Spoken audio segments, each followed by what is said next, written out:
ಮದ್ಯ ನಿಷೇಧ ಕಾಯ್ದೆ ಜಾರಿಯಲ್ಲಿದ್ದಾಗಲೂ ಕೂಡ ನಿರಂತರವಾಗಿ ಕಾಂಗ್ರೆಸ್ ಸರ್ಕಾರ ಪ್ರಾರಂಭದಿಂದ ಇಲ್ಲಿ ಆಡಳಿತ ಬಂದಾಗಿಂದ ಹಿಡಿದು ನಿರಂತರ ಗೋ ಹತ್ಯೆ ಆಗ್ತಾ ಇದೆ, ಗೋಕಳ್ತನ ಆಗ್ತಾ ಇದೆ, ಗೋಮಾಂಸ ಸಪ್ಲೈ ಆಗ್ತಾ ಇದೆ.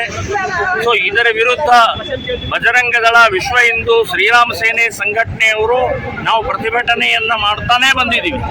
ಇವತ್ತು ಕಾಯ್ದೆಯನ್ನು ತರ್ತಾ ಇರುವಂತದ್ದು ಅಂದ್ರೆ ತಿದ್ದುಪಡಿ ಮಾಡ್ತಾ ಇದ್ದಾರೆ, ಗೋ ಹತ್ಯೆಗೆ ಸಪೋರ್ಟ್ ಮಾಡ್ತಾ ಇದ್ದಾರೆ. ವಾಹನಗಳನ್ನ ಇವತ್ತು ಎಷ್ಟು ವಾಹನದ ಕಾಸ್ಟ್ ಇತ್ತು ಅಷ್ಟೇ ಕಾಸ್ಟ್ ಬಾಂಡ್ ಬರೆದು ಕೊಡಬೇಕಾಗಿತ್ತು. ಈಗ ಬಾಂಡ್ ಕೊಡುವಂಥದ್ದನ್ನ ರದ್ದು ಮಾಡ್ತಾ ಇದ್ದಾರೆ. ಅಂದ್ರೆ ಮುಸ್ಲಿಂ ದೃಷ್ಟೀಕರಣ, ಮುಸ್ಲಿಮರಿಗೋಸ್ಕರ, ಮುಸ್ಲಿಂ ಮತಗೋಸ್ಕರ, ಮುಸ್ಲಿಮರ ಇವತ್ತು ಮಂತ್ರಿಗಳು ಯಾರಿದ್ದಾರೆ ಅವರ ಒತ್ತಡಕ್ಕೆ ಮಣಿತಾ ಇದ್ದಾರೆ ಅಂತನ್ನುವಂಥದ್ದು ನಾನು ಹೇಳ್ತಾ ಇದ್ದೀನಿ. ಇದಾಗಬಾರದು.